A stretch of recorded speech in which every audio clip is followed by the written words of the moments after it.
Hello, everyone. I am Akashik, and I am the teacher, and I am here to serve.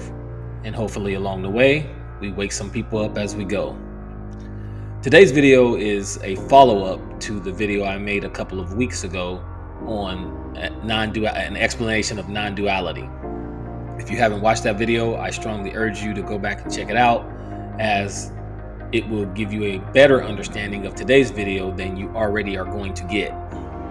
So today's video is talking about why we're here and the game of life and how to play it.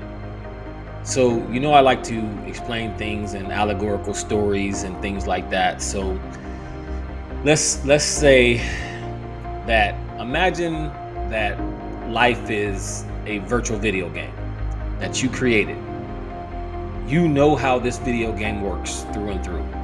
You created the game. You created the laws and the rules that govern the game. You know all the cheats and the back doors of the game. How could you experience this virtual video game and not be bored? Because you know everything about the game already. There would be nothing to learn and experience because you already know everything. The only way that you could have fun in the game that you created would be you would simply have to forget that you made the game. That would be the only way that you could experience your game. This is us in the game of life. Divinity's forgetting its divinity for the sake of experience.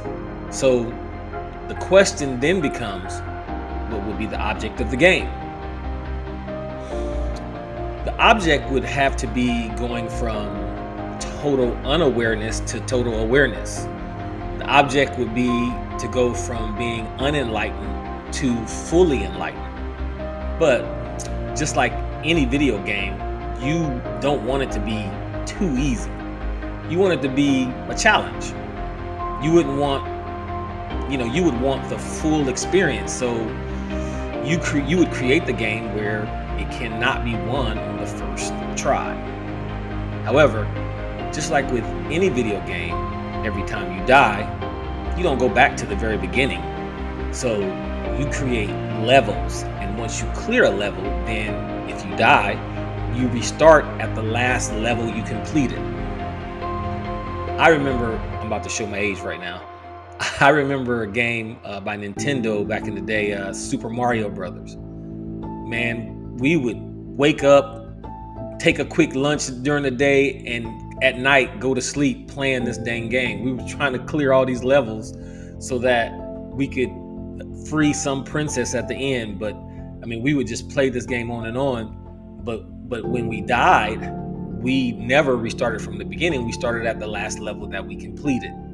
So that being said, in this game of life, in other words, when you die, you reincarnate at the level of awareness that you left off. The game is set up so that you start at the total opposite of what you are. You are a divine, perfect being, transcending space, which is the body, and time, which is the mind. Another key component of the game is not only are you evolving to become aware, but the game is also evolving. The game is changing as you are changing. This is the challenge to overcome.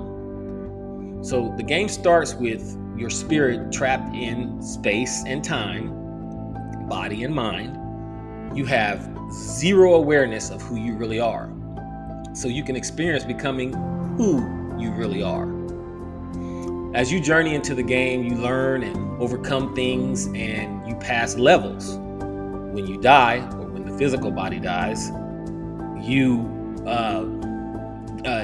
or when the physical body gives out, once you reset or reincarnate, you retain the level of awareness that you ended with.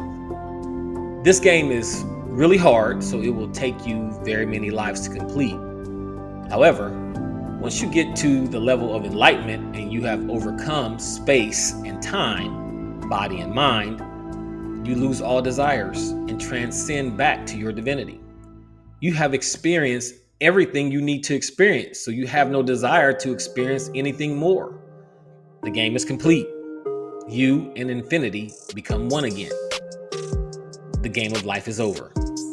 This is where in the Bible at Revelations 3:12, it says, "Him that overcometh will I make a pillar in the temple of my God, and he shall go out no more." At that time, you will know who you and what you truly are. Jesus, the Buddha, Krishna, Lao Tzu are a few that have completed the game fully. This is the game of life we are playing. These are the objectives we must overcome: space in body and time in the mind. If you can understand this, you will take leaps and bounds, jumps in your level of awareness to the game of life. Just like with any video game, the more you are unaware, the less successful you will be in the game. But now that you are aware, you have the tools to be way more successful in the game.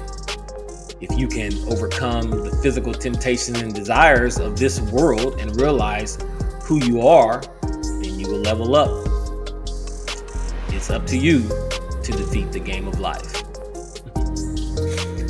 Another short one, trying to, open up some eyes, and hopefully you can see what I'm trying to teach and the direction that I'm going. But if you think of life as a game and your job is to overcome all the physical problems, all the curveballs that life throws you, and you will level up and level out. And that is the object of the game of life, is so that you and the Father can be one again. Hope you enjoyed the video. I'm glad to see you again. Try to drop videos once every week. And till we meet again, namaste.